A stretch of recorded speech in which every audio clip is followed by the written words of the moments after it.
Today on an all-new Dr. Phil. Chris Watts killed his wife and children. He annihilated his family. He had to break their bones to get them in this hole. Then lied to the world. What are ways that you can make someone disappear? That's a hard question to answer. He laughs. He thinks he's the smartest person in the room. It's a deep dive. It was an oh my God moment. That only Dr. Phil can do. The scariest part is a narcissist thinks he can get away with it.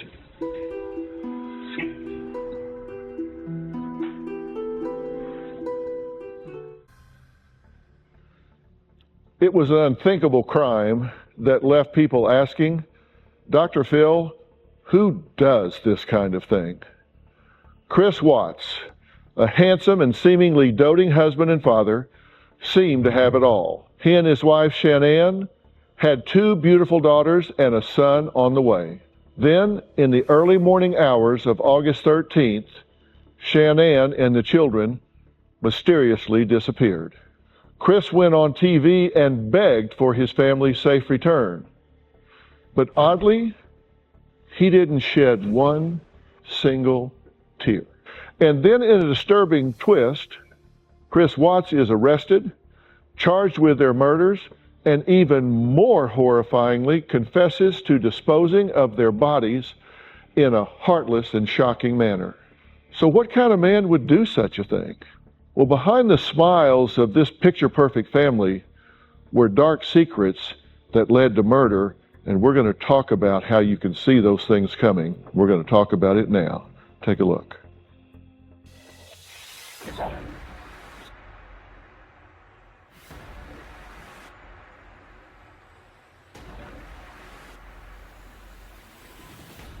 A dark mystery in Frederick, Colorado. Concern in Frederick right now about a pregnant woman who's missing along with her 2 daughters. With a grieving father and husband left behind in a very empty house. I have no inclination of where they're at right now. When I got home yesterday, it was like a ghost town. She wasn't here. Kids weren't here. I have no idea where they went. But in a video confession days later, Watts told his father he murdered Shanann in a fit of rage, claiming she killed their children.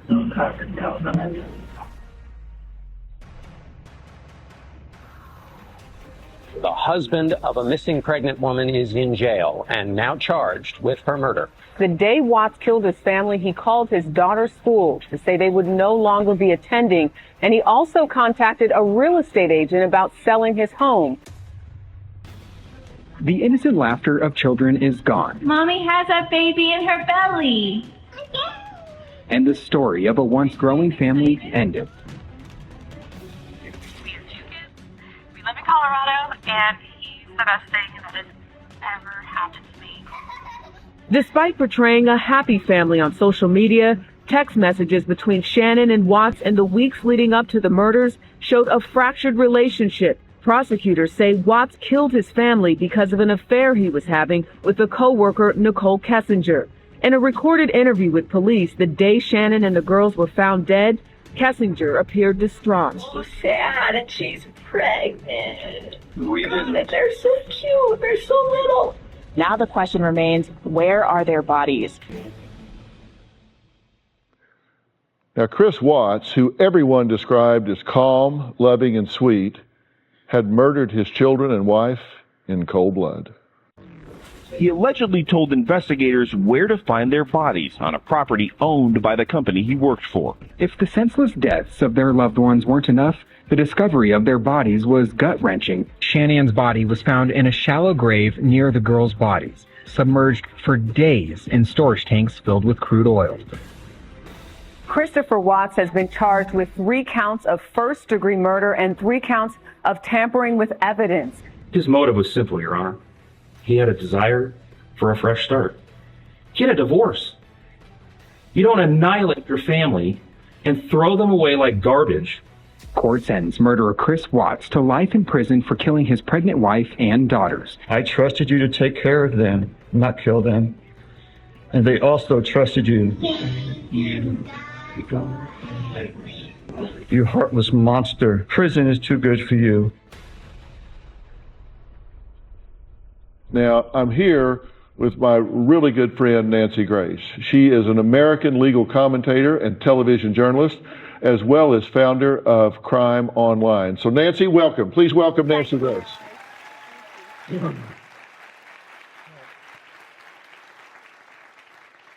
Nancy, when you saw this case, I mean, what was it about this that you think captured the nation's attention?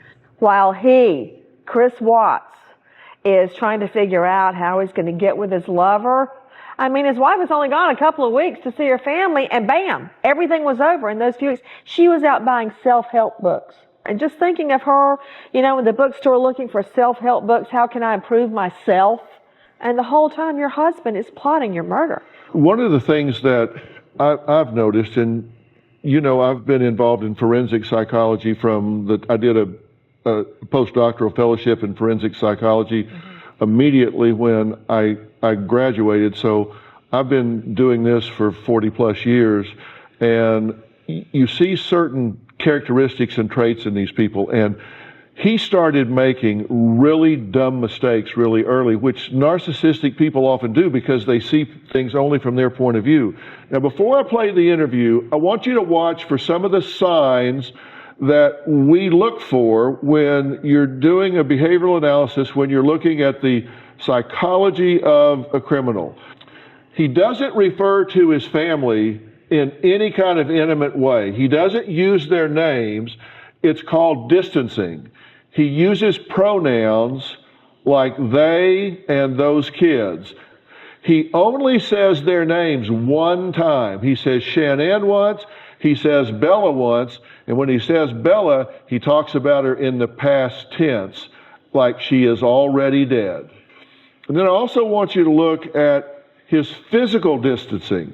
He's in closed body position, and he's rocking back and forth in a self-soothing sort of way. And he keeps getting further and further from the questions. And watch him licking his lips. And the fact of the matter is, psychologically, he's trying to wipe away everything he's saying. Take a look. Wherever they're at, I have no inclination to where they're at right now.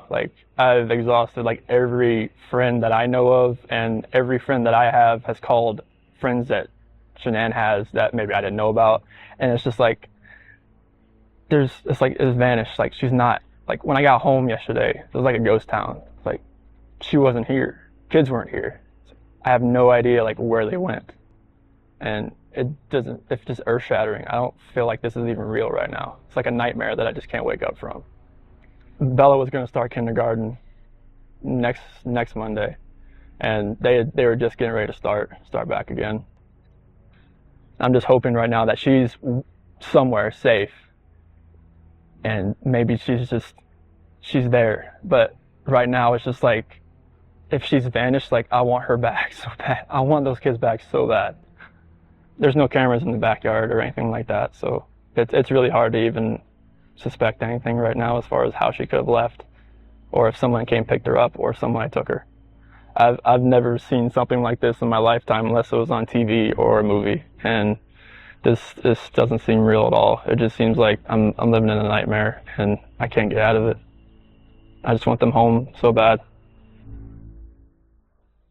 When I saw that interview, I said, we're looking at a killer right here. These are signals like a Navy flag man waving around what's going on.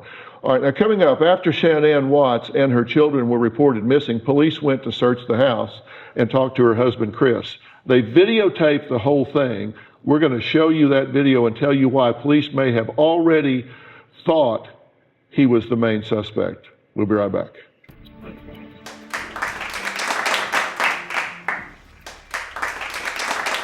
Did you tell your mother-in-law that she went to a friend's today? So she went to a friend's house, but that's all I knew. Who was she supposed to go to? That's all she told me. She said she's going to a friend's house to take the kids. And later, research on psychopaths, and that's a clinical term. It's easy for these people to kill other people because they don't feel stressed. It's a DNA thing.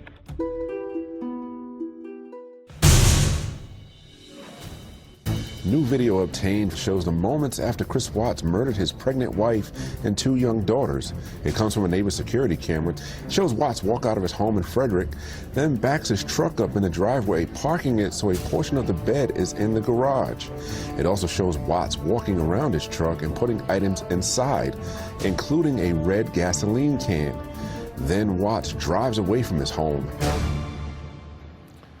Today we're going to take you inside the mind of a killer, inside the mind of Chris Watts, who you just saw on surveillance calmly loading up his truck before driving off with the bodies of his dead family in the back. Now, who would commit such a heinous act? Well, we've called in experts who have dealt with hundreds of cases involving sociopaths, but they say none even come close to Chris Watts. Take a look. The Chris Watts case is one of the most disturbing cases that I've ever seen. Chris Watts is what we call a family annihilator.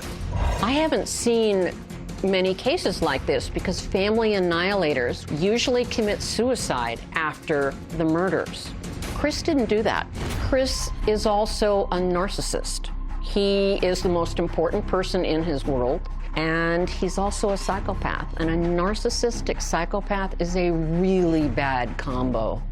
How he just decided to erase his family. He threw him in the back of his pickup truck, drove him and threw his daughters into an oil bin, buried his wife in a shallow grave. Chris, like most killers, is not terribly bright, which is why he was caught so fast. Who was she supposed to go to? When I saw Chris being interviewed, I said, wow. When I got home yesterday, it was like a ghost town. Like, she wasn't here. Kids weren't here. This guy just gave away the farm. When he hugged himself and the shrugs, that's defensive. He pretty much just confessed to murdering his wife and children. I know that Dr. Phil has a background in criminal psychology, and I'd be very interested to see what he thinks. Well, Candace DeLong is someone that I have tremendous respect for. She is a former FBI criminal profiler and criminologist. She also is the host of Investigation Discovery's Deadly Women. Now, Steve Cardian is a former detective and author of a really important book that teaches women how to protect themselves. It's the new superpower for women. Candace, let me start with you. You saw this tape. You've seen some of his interviews. What did you see? The interview he gave to the TV people on his porch, they did a close-in shot. His eyes were neither red nor swollen. This was not a man that had been up all night worried and crying. Another thing that occurred to me, he says, yeah, when I came home, nobody was here. It was like a ghost town. It was a ghost town. He made it a ghost town by killing everyone else that lived there. You bring up such an important point. Let's take a quick look at that little snippet. It's like, it was vanished. Like, she's not, like, when I got home yesterday, it was like a ghost town. Like, she wasn't here. Kids weren't here. Like, I have no idea, like, where they went. This is a guy with 2 children and a pregnant wife, vanished. And he, like you say, there's no redness in his eyes. That is such a good point. He doesn't look like he is emoted at all. Yeah, well, it's what I don't see that tells me something's wrong here. I didn't see a wedding band. Has he already gotten rid of that? Oh, I didn't look. He also gave smiles and laughter that was completely improper when he was talking about Bella. He says, she was. That's final. As an investigator, that jumps out to me as he knows that she's already gone.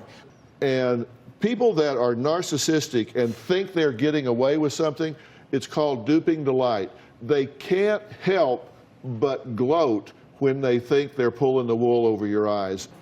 He was celebrating his performance. Yeah, and so let's take a look at this oil tank where the bodies were discovered. This is where he put his children. Dr. Phil, I gotta tell you feeder something. trap is 8 inches wide. The width of those girls shoulder to shoulder is 9.5 inches. Now, I don't want to say this to be too graphic, but you have to understand the nature of the beast we're talking about here. He had to break their bones to get them in there. And when they tried to lift the girls up, their skin came off.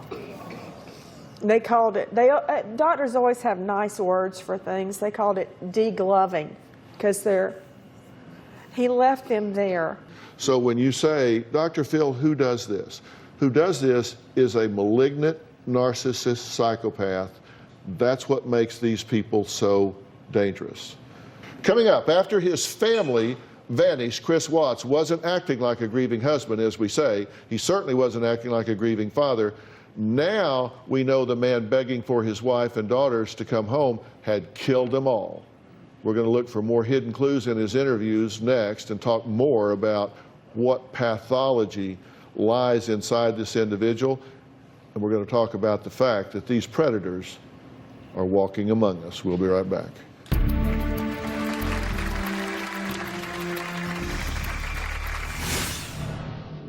His neighbors had cameras, and he's there seeing this footage for the first time. It was definitely an oh my God moment. There was no doubt. And later, what's happening in that room at that point from the police point of view? He says, I don't know what else I can tell you. That they, boom, in their mind, we got him. My daddy is a hero. He helps me grow up strong. My daddy, I love you. That was 4-year-old Bella Watts singing about her daddy, her hero, just weeks before he murdered her. Let's take a look at Chris Watts talking to the police. Watch carefully at his behavior. How long have you guys been married? So, been together 8 years, married 6 this year. Yeah. And this is very unusual behavior. What's this door right here go to? Locked. Do you have a key for it? Get here and just play with that. So you normally keep it locked? Yeah, because they would go in there and they'd be in soap. Like last time we had Vaseline everywhere. You know, so that was not fun. So does she normally make the beds, the kids' beds? No. Did you tell your mother-in-law that she went to a friend's today? Mm-hmm. Yeah. What friend? So went to a friend's house, so that's all I knew. Who was she supposed to go to? That's all she told me. She said she's going to a friend's house to take the kids. When did she tell you that? This morning when we talked about 4 or 5 o'clock. I'm going to try to run some things down using her phone and then see if we can't find somebody.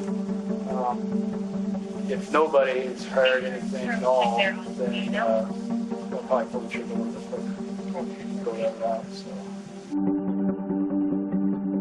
Susan Constantine is a renowned body language expert. What do you see? Well, first of all, his emotions are detached. When somebody is concerned about someone that's missing, you're going to see pain or suffering in their forehead, this wrinkling up, the concern. When we see him pacing back and forth, that's internal anxiety. So it's a self-soothing gesture too. The ones where he's holding his hand like this, other moments he's holding his head, and that is showing that he's concerned, but it's also panic. There's lots of emotions that are flagged, so whatever we're thinking and feeling is being exhibited through our nonverbal communication. Well, let's look at him watching some surveillance video. This is at his neighbor's house. His neighbors had cameras, and so they caught him on camera backing his truck into the garage where he loaded the bodies in, and he's there seeing this footage for the first time. Watch this. 517. We usually park out there on the side. I just want to get everything back in. Be easier to lugging everything out there, all the tools that I had to bring in.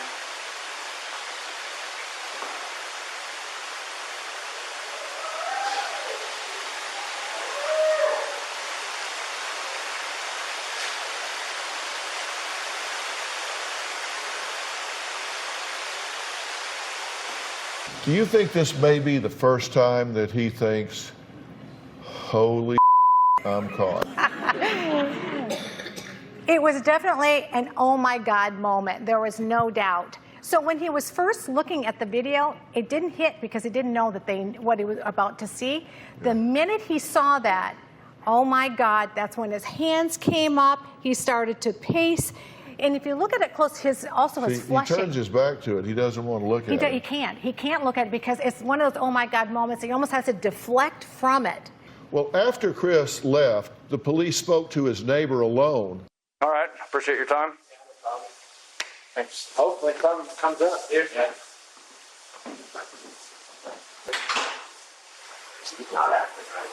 No. There's never 15 years, he's never rocking back and forth, and if you look, he never loads his stuff in and out of the garage ever. Right. But watch, you'll see him get out, and he walks back and forth a couple times. To be completely honest with you, my wife and I were kind of wondering when she was on vacation if something happened, because I've heard them full out screaming at each other at the top of their lungs, and he gets crazy. Does he? That's pretty recently. Yeah. Well, that's why she went and visited people, because she wanted to get away from the situation.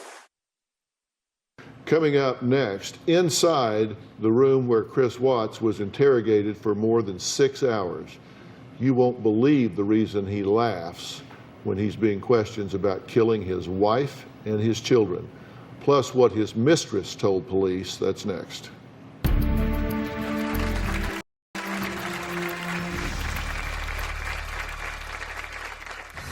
What are ways, because I need to make sure that you know what I'm talking about, what are ways that you can make someone disappear? It's a hard question to answer. Closed captioning provided by The defendant coldly and deliberately ended 4 lives. Not in a fit of rage, not by way of accident, but in a calculated and sickening manner. What must Bella, age 4, and Celeste, age 3, must have experienced or thought is their father, the one man on this planet who was supposed to nurture and protect them, was snuffing out their lives. The man seated to my right smothered his daughters.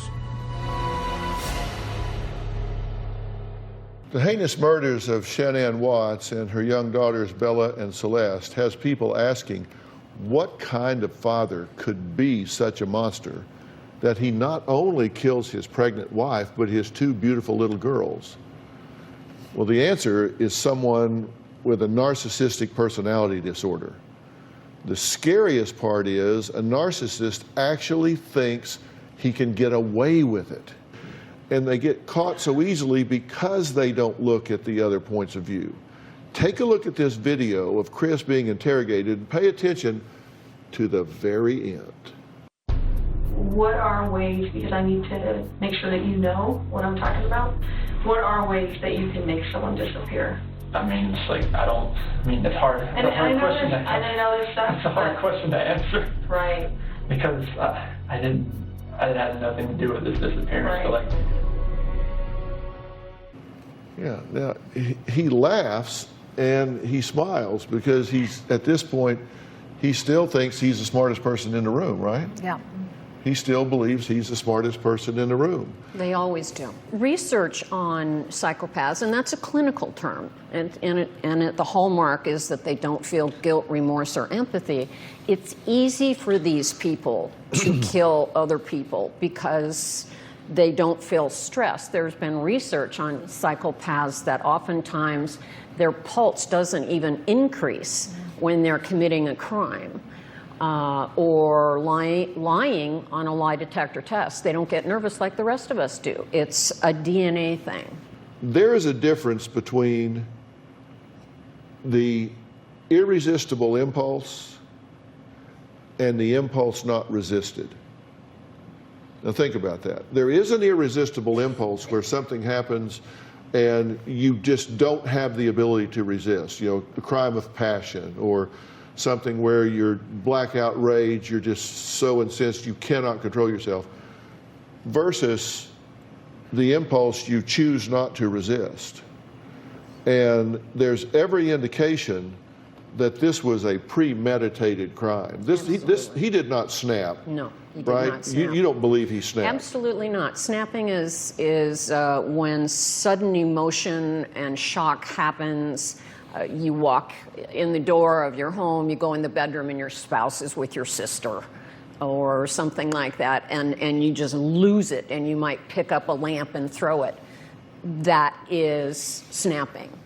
Snapping is not premeditatedly taking the lives of 3 people. As soon as he had his hands around his the first child that he killed first, he could have said, no, this is not right. No, I've got to find another way. He killed her and then did it again to the other child, right, as only a psychopath could. Chris was having a secret affair with a coworker. I don't know how much he banked on those 2 running off together, because he was seeing other women as well behind Shanann's back. Closed captioning provided by... A grieving family confronts the man who killed their pregnant daughter and their grandchildren. How dare you take the lives of my daughter, Shannon, Bella, Celeste, and Nico? I want the world to know that our daughter and her children were so loved by us. So you ask, why not just divorce this person? Right? If you want out so bad, why not just divorce? Understand, a narcissist wants to be the center of attention. The narcissist has all kinds of currency. So what happens if he divorces? He still has financial burdens. They had taken bankruptcy once before. They were in debt again. They were 3 payments behind on their mortgage. They were $8,000 in credit card debt. They were totally drowning. And they had another baby on the way when they already were in debt. But if you murder the family, you make money because there's $20,000 life insurance policies on the 2 children and a $50,000 life insurance policy on her. So you go $90,000 to the good, and more importantly, you become the object of sympathy. The police discovered that while his wife and children were away, Chris was having a secret affair with a coworker named Nicole Kessinger. They talked to her. Take a look.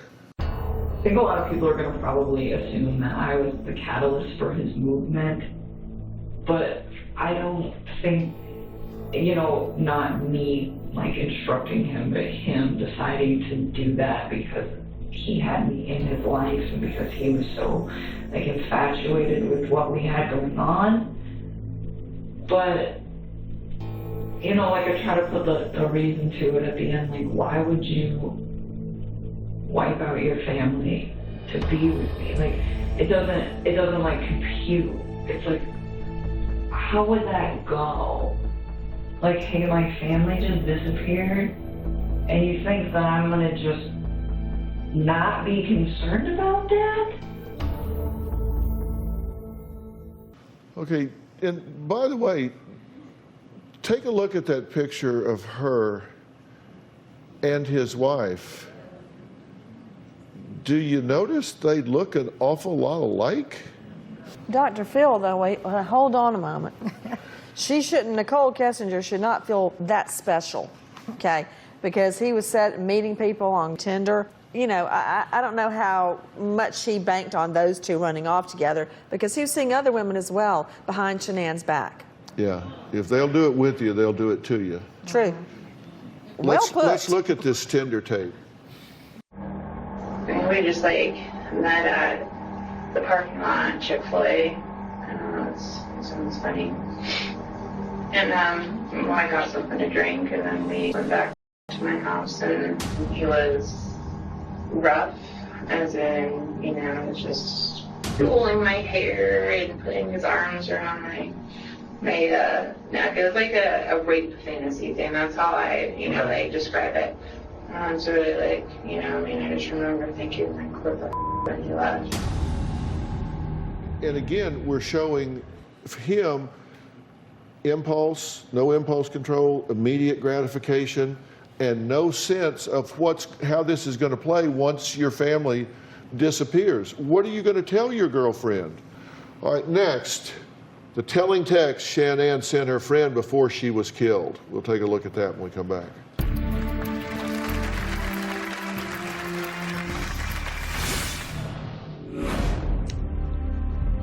We did it again. I like that shirt. That's awesome.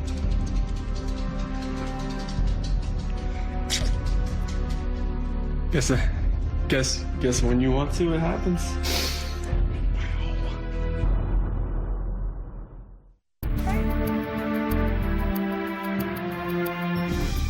I want to take a look at where he is told that he failed a polygraph. And, you know, Steve, you've been in that room. I want you to comment on this after we look at it.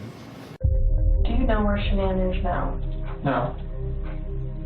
Did you physically cause Shanann's disappearance? No. Are you lying about the last time you saw Shanann? No. We want to talk to you about the results, okay? Sure. So, it is completely clear that you were not honest during the testing, and I think you already know that. You did not pass the polygraph test. Okay. Okay? So now we need to talk about what actually happened.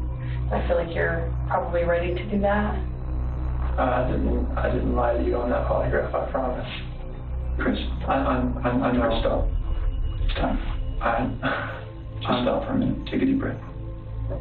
Everything that I have told you, I did not lie on this polygraph. I don't know how much I could tell you right now. Like, I did not. It's not even an option right now because you did not pass the polygraph. So I know you were being deceptive. So that's not even an issue right now. The issue right now is what happened to Shanann, Bella, and Celeste. That's the issue right now. If we bring in your dad, will you promise me you'll talk to him? Okay. Would it be easier if you told him and he told us? I don't know. She hurt him? Yeah. And well, no, not her. You hurt her. So she started hurting kids. Probably because one of them. She smelled it. Or choked them. When I was downstairs, they came back up. They were gone. I don't know, like me talking her about separation and everything about, and she lost it. I don't know, like, what else to say, like, I freaked out.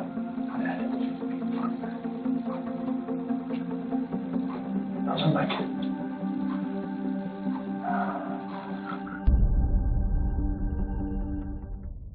That's chilling.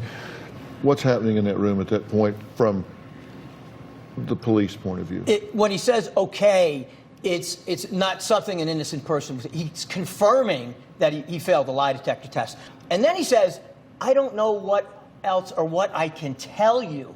They, boom, in their mind, we got him.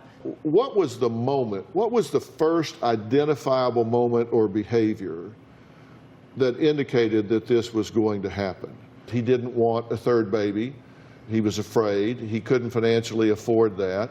He wanted to separate, and his wife was not going along with that. And he really fancied himself as a new man. Look how much weight he had lost. He had really gotten himself in shape. He wanted to hit the reset button, and in his ignorant, immature way, he thought this was the way to go about it. What motivated Chris to kill his family isn't even in the book of Killing Your Family motivations. Right. I mean, it just he wanted freedom. He wanted, exactly as you described, to be free of the problems of daily marital life. Now, Shanann sent a text to a friend and said, here's what I plan to say to him.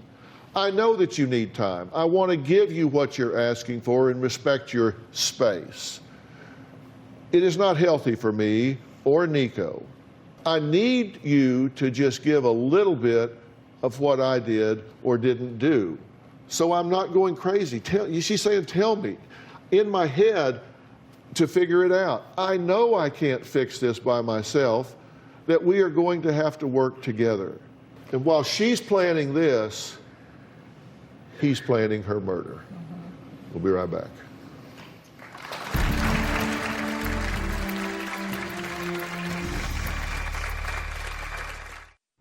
Closed captioning provided by...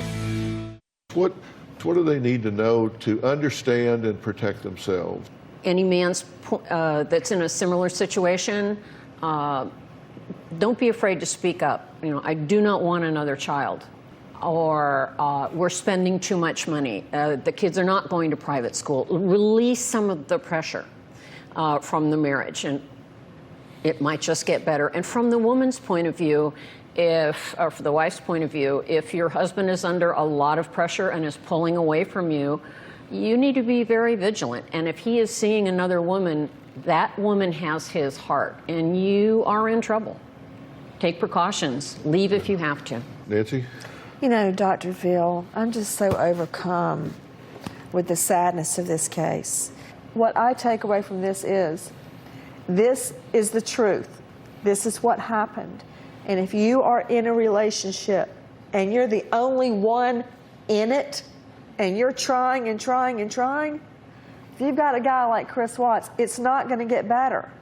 You need to leave and find your happiness. Yes, What do you think? Yeah, and the other thing is that these type of people can be natural performers. They are very likable, they're very approachable, they can be very charismatic, and when you tap into things that you find fault with, they become unglued. So look for those signs. Do they have the appropriate emotion that fits what they're saying? If things are off, ladies and gentlemen, listen to that, because that's telling you it is off, and don't make excuses for it. Steve, you're an enforcer here. You're a policeman here. You deal with these perpetrators. Tell these people how to protect. Dr. Phil, it takes about 7 times in domestic issues before a woman will come forward and take action against her husband. So in this case with Watts, he had a great front stage. Look for those little things, those little subtle things behind the stage that are going to tell you that there's a problem. And it may be not be something you need to contact law enforcement for, but reach out to social services, reach out to a psychologist. And I just want to say that law enforcement did an excellent job. He was a horrible criminal, and thank God for that. Yeah. Don't be in denial. I mean, if something doesn't feel right, acknowledge that to yourself. I'm not saying give up, but I'm saying also be aware in your mind and take precautions. My wife, Robin, is one of the foremost ambassadors in the fight against domestic violence. And she just returned from Capitol Hill, where she testified about this and some other issues with women about domestic violence. And she has something that she created called the Aspire app. And the Aspire app is an app that you put on your smartphone, and you can download it for free, and it looks like a news app. It just says news, and when you open it, sure enough, it gives you the news. But it actually is an alert, because you tap it 3 times, and it sends out a message to whoever you have pre-programmed it that says, I'm in trouble and I need help and I need it now. That's right. And this is a lifeline that saves lives, right? That's right. And sometimes your abuser will take your phone away from you. So I always like to tell everyone, if you know that you have a friend, a coworker, or a family member being abused, and maybe they have had their phone taken away, do your best to sneak a phone to the victim and download that app. And there's always a way, find that way to get a phone to a victim so they have it, they can hide it, and that's their lifeline out of that situation. And especially if they have children. They're on that app, there is a page that tells shelters and other places to go when they are ready to get out. But also it says the safe way to exit a violent situation. So there's all kinds of information on there, very life-saving information. I'm very proud of the app. It was recognized on Capitol Hill as one of the top 2 apps at best educating the victims and everyone else on domestic violence. So I do hope that people will go to whengeorgiasmiled.org and download the app. It's free. And it will save lives. I'm very proud of that. Yeah. And think about it ahead of time. If you know you're in a tough situation, make plans, because you may need them. So I hope you understand more about what happened after today. Thank you so much, Candace, Nancy. Thank you, Steve. All of this has been so enlightening. I've learned a lot today. I hope you have as well. So I want to thank all of my guests today for their invaluable expertise. I want to remind you that this story is really about these victims. Little Celeste and Bella will never get to grow up, and Shanann will never get to welcome her baby son. And Chris Watts will spend the rest of his life behind bars paying for this heinous crime. May Shanann, Bella, Celeste, and her unborn son Nico rest in peace. For more information, go to drphil.com. Thanks for watching. Candace, thank you. See you guys backstage. Thank you so much.